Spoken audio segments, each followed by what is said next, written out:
Good evening and welcome everyone to today's Saturday Talk by JanyuTech. Today we have Shri.Bibhu Mishra ji to deliver today's session. A brief introduction of Bibhu ji. Bibhu ji has done his BSc in Engineering in Metallurgy from NIT Rourkela in the year 1984, post which he did his graduation in Industrial Engineering from National Institute of Industrial Engineering in the year 1993. He has done his Master's MBA from Harvard University in the year 2003. He started with his career with Nalco and then with Alba Aluminum Bahrain for 8 years. He has been continuing in aluminum industry. He continued for almost 16 years abroad in aluminum industry. Today he is going to speak with us on sleep solutions for leather readers. Over to you, Bibhu sir, from here. Thank you so much. Thank you. Good afternoon to all. I think this is one of my best presentations because if you listen and learn, it is thumbs up for me. Okay. And if you get bored and you sleep, then also it is good for me because that is the purpose of this presentation. So first we'll go to understand what. So the way we will understand is that what is poor sleep, how it is, what is it, how it is affecting us physically and psychologically. Then as engineers, we always try to see, okay, how does it work? So we'll also try to see the sleep mechanism, how the sleep happens. And then also we'll see some of the abnormalities, okay, what goes wrong and what are the dangerous consequences of not having a proper sleep. Then we'll go for some of the good practices, how you can have a good sleep as an individual, and also what as a corporate, why the corporate should also encourage a good sleep habit. I think this is the way we'll go, and after that we can have some Q&A. Sounds all right? You can go.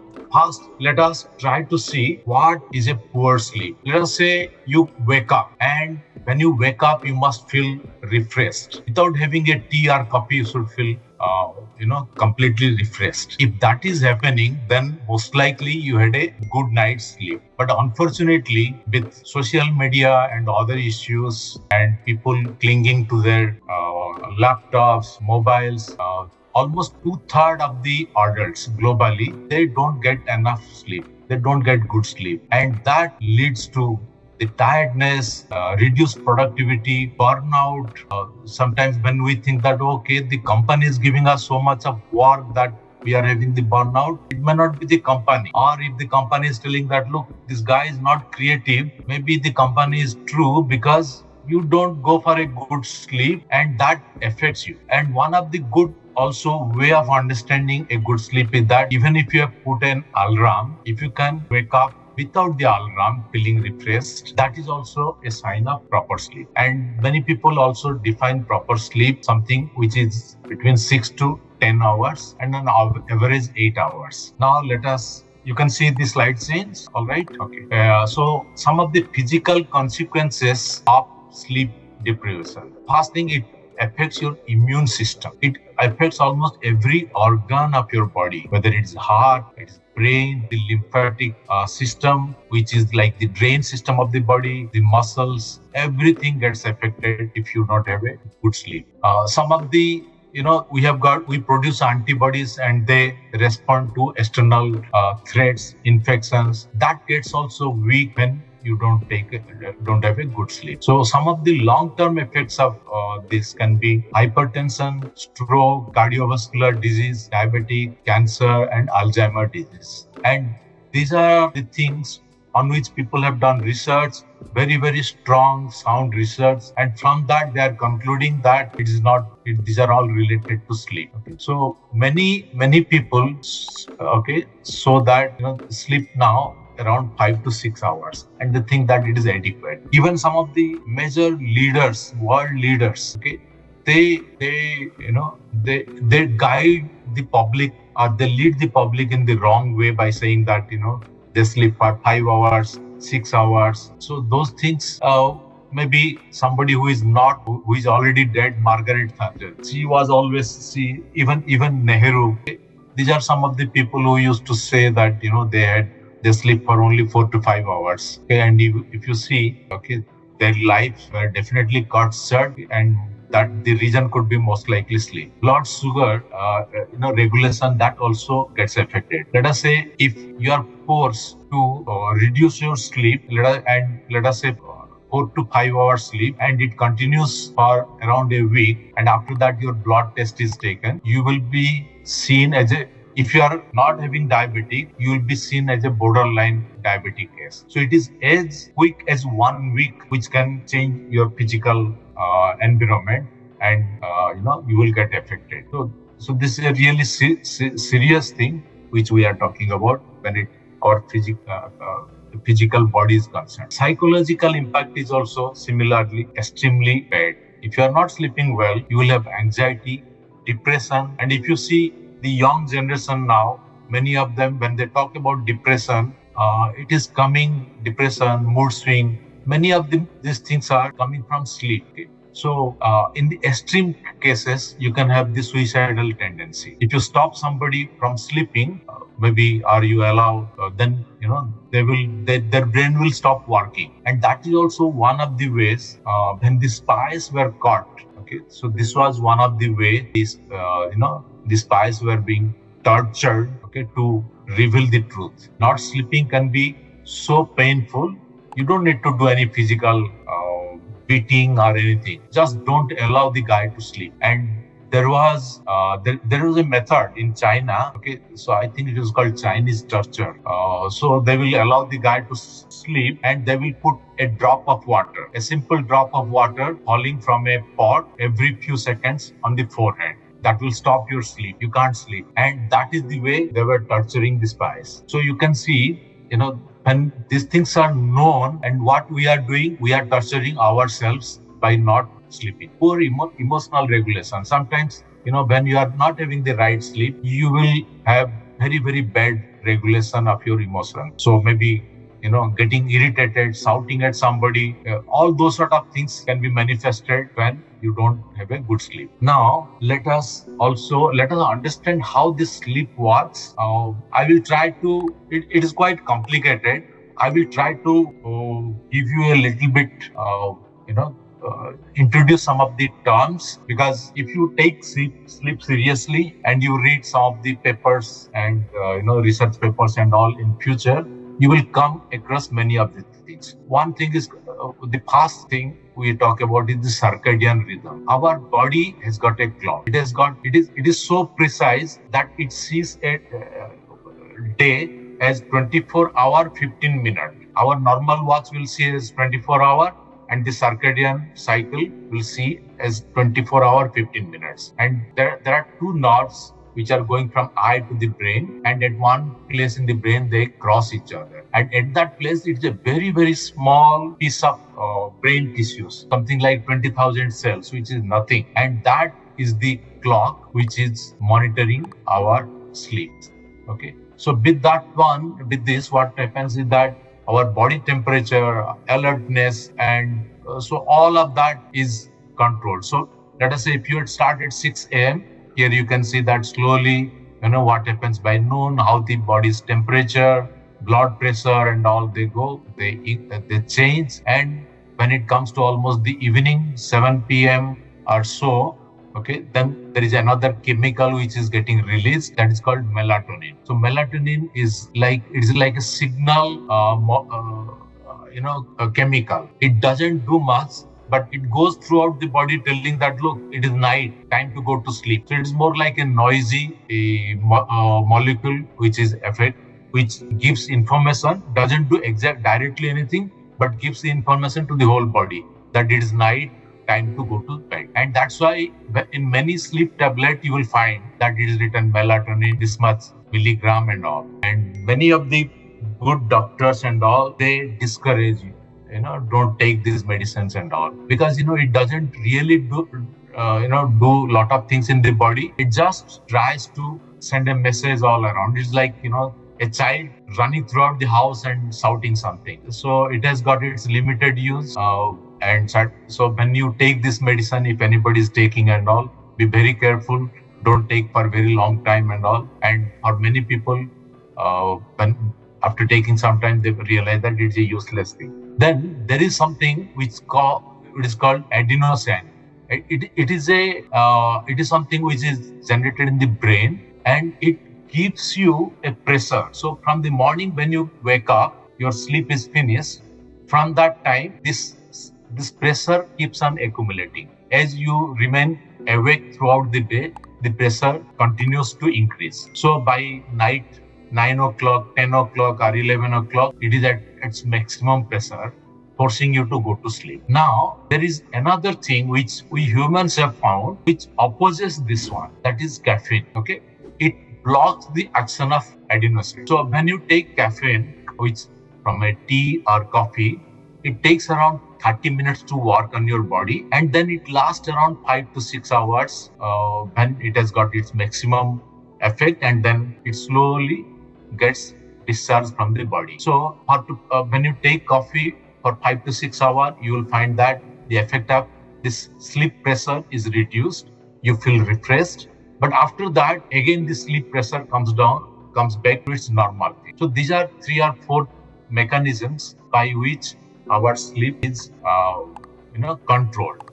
These are the levers. Now let us look at the sleep drive which we talked about. So the circadian rhythm, if you see this process C, okay, which is these dotted lines, so it is the circadian rhythm. So from this dotted line is showing that how the body tries to keep you awake. So you can see around 7 a.m. the dotted line is somewhere, then it keeps on increasing. That means you remain awake and very, very alert. And by 11 p.m. in the night, it is at its minimum. That means the wakefulness is at its minimum. Okay. And then after, when you sleep in the night and all, again, it keeps on increasing and all. And then, when your sleep is finished, again, it will start another cycle. And the other chemical which I talked about, so that pressure on your body is there. So with both of that, you will find that around 11 p.m.,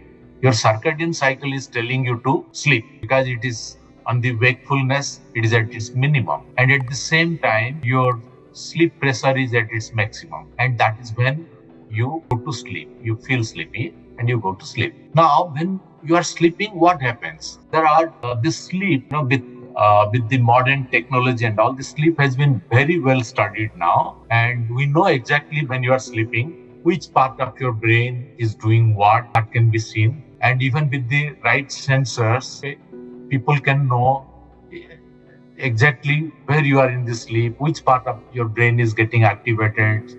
So those sort of things has given us a very, very good insight to our sleep. And so the first thing is that, let us look at this graph.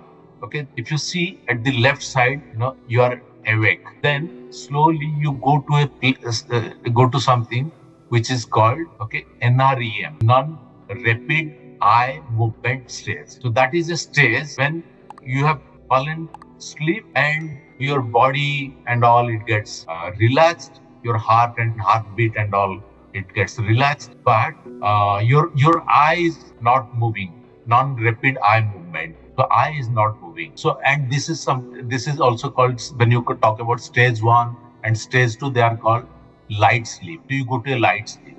After some time, you go to a deep sleep. Deep sleep is the time when the brain's activity again changes. It tries to sort out lot of data from one area to the other area. So during the wakeful hours, we collect lot of information about our meetings, about our discussions, about many things. We get the data.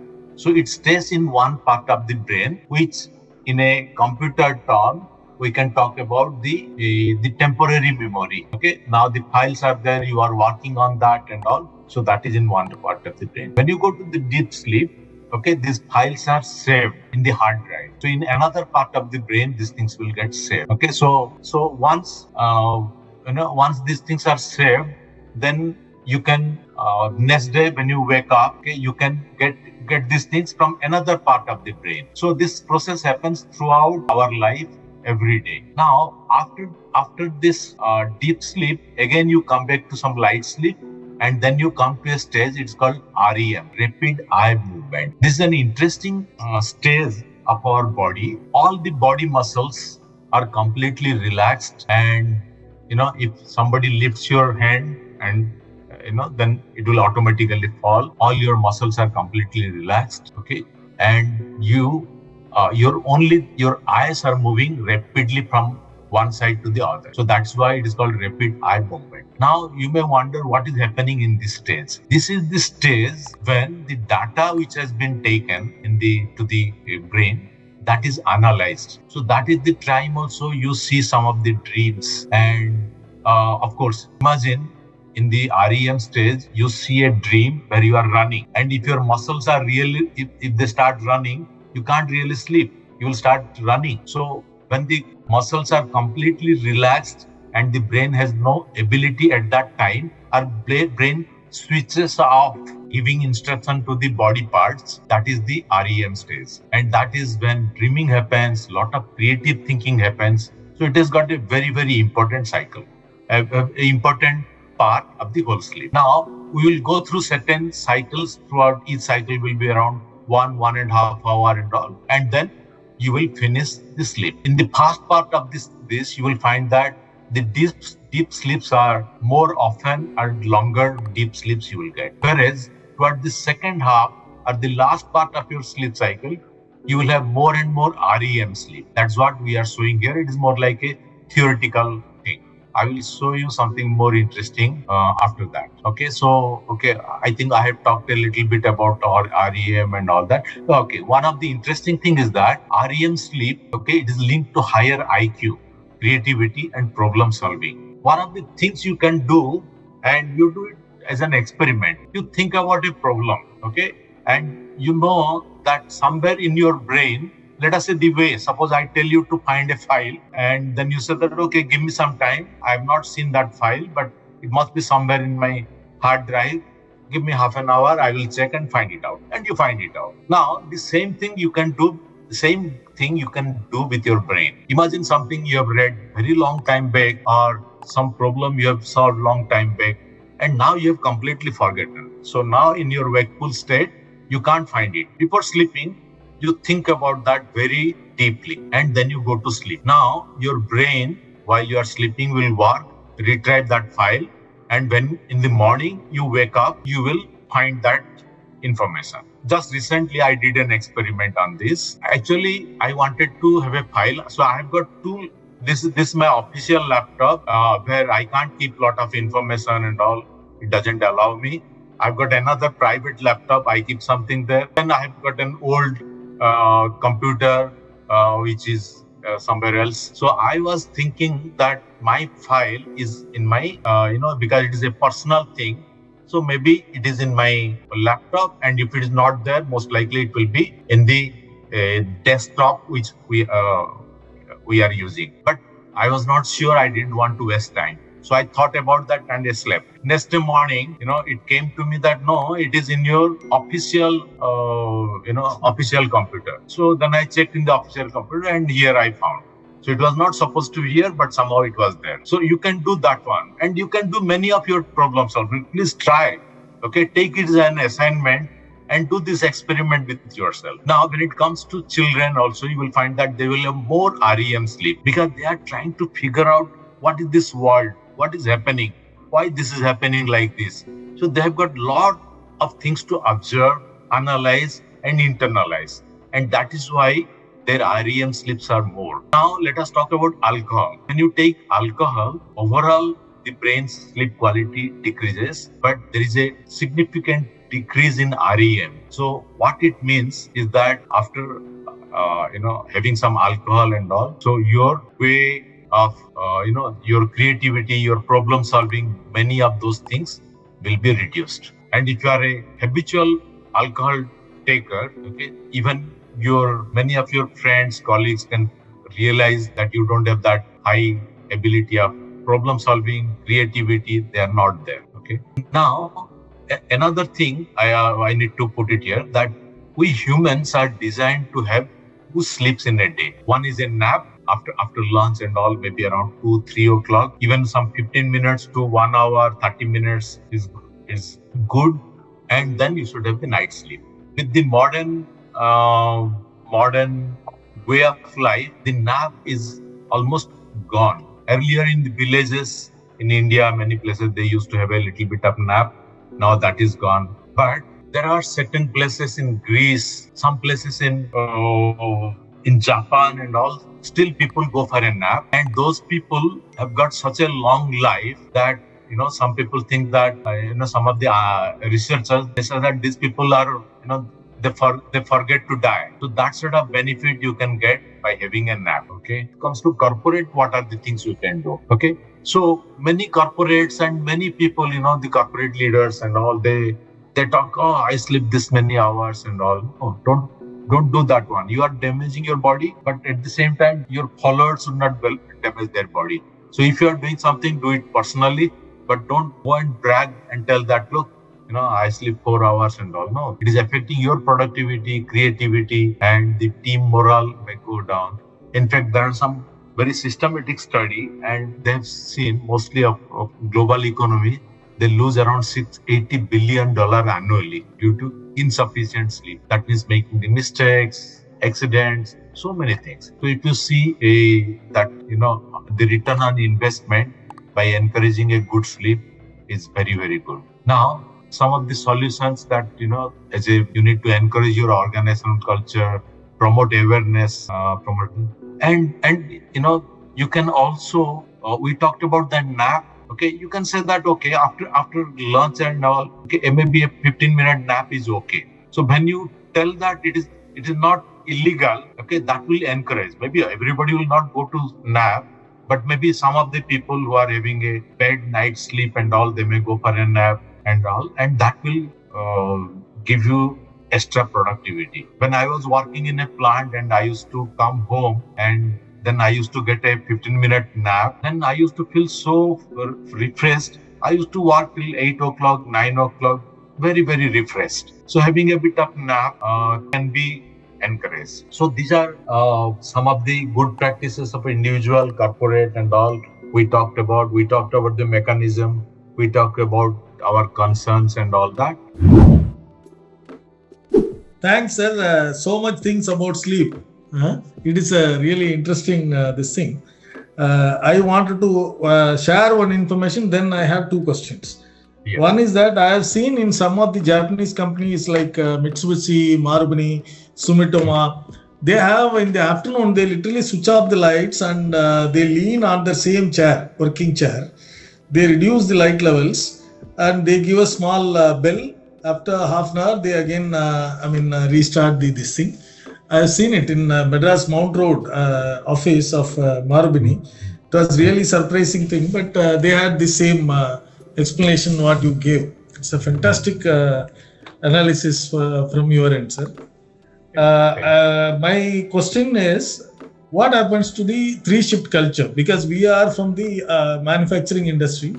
Most of our industries are running in 3 shifts. So what happens to this cycle? If it is a 3-shift productivity, this thing. Yeah. So you see, if somebody is having a morning shift, which may start from 6 or 7 o'clock, they need to get up a little bit early to get ready for that. And many companies now, I have seen that instead of 6 o'clock, they ask for a 7 o'clock morning shift to start. That gives a little bit more time to sleep. So if you are in the morning shift, okay, you need to sleep a bit early. So morning shift is covered. Afternoon shift is all right. Only those who are in the night shift, yes, they are affected. There are a lot of study and all that shows that those who are in the night shift, okay, because their sleep pattern is disturbed, so they get affected.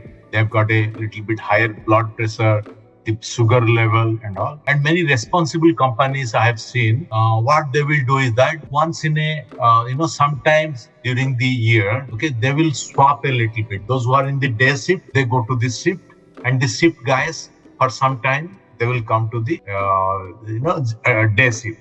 I've seen some of the, like Middle East, Gulf area. In those plants also, I have seen that the management is very considerate and they do this change. But it may not be practical in many places.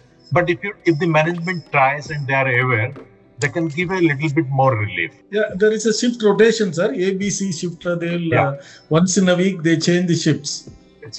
But for some time, the guys who are in the C shift, okay, they can be asked to come in the day shift, and some of the day shift people can go to the night shift. Okay. Okay. Another question, sir. We have in Hindu practices, we Yes. talk about Brahma Muhurta around Yes. 3:30 to 5 or something. Yes. So we are asked, it is preferred to get up early, do some chanting and the rituals, whatever we do. Yeah. So how it matches with this thing, sir? Because as per your time clock. It matches perfectly.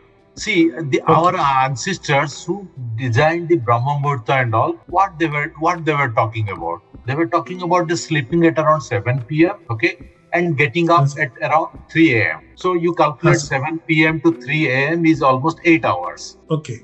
So they were talking about 8 hours. Okay. And in that 8 hours, your initial period, that deep sleep will happen, and then your REM sleep toward the end, that will also happen. So it was a perfect cycle, and it was around 8 hours. Even somebody sleeps at 7 p.m. and gets up at 4 a.m. Okay, then also it is around 9 hours sleep. Okay, which is good enough, which is really good. Now what is happening is that sometimes we take that part of our cultural thing and we say, no, we must get up at the Brahma Muhurta, but we will sleep at 12 or 11. That is where we are making the mistake. Yeah, there is a wrong notion trying to discredit our practices only by extracting the information of early morning. That is the time where the brain will have a deep sleep. So that is wrong, I say. But as you said, it starts with 7 p.m. So that I think it's okay. Thank you, sir. And also what is happening is that, they used to say that before sunset, you should have your meal. Means around maybe 5 o'clock, have your meal before sunset. Okay. By 7 o'clock, go to sleep. And then you wake up at 3 o'clock. Now, instead of 7 p.m., what is happening now? It is not many houses I have seen. Now it is 10 p.m. Even instead of going for a dinner at 10 p.m., if you come to 9, you will find a lot of magic happening. More sleep, more relaxed. Okay, quality of the sleep will improve. Many improvements will come just by switching by 1 hour. हमको serial भी देखना ना, sir. That is also there. Yeah, that is. You have to see the serial between 9 and 10, then take a dinner. Yeah, and that blue ray is affecting. So Rajesh here. So yes, Rajesh. As you rightly said, the timing of the dinner is important. At the same time, how the quality and quantity of the dinner plays the role in the sleep quality. Because as we said, that breakfast like a dinner and breakfast like a king and have a dinner like a beggar. Means that resembles to the quantity and quality of the food. So does it plays any role in the sleep quality, sir? Yes. So having a heavy meal is not recommended. Okay, if you see our Shastra and all, it is all written the same thing. And the modern science is also almost coming to the same thing. Don't have a big meal, because that big meal or very complex meal with lot of protein and all that will take a lot of energy, and it will keep lot of systems. Think about this, your digestive system is working. So there are a lot of digestive juice, they are being produced, and lot of those things which are getting produced and all the digestion happening, that has to be distributed throughout the body. Some of the carbohydrates, okay, that has to be stored, that has to be converted to either fat or it has to go to the different your body cells and all. So lot of those things happens with with digestion.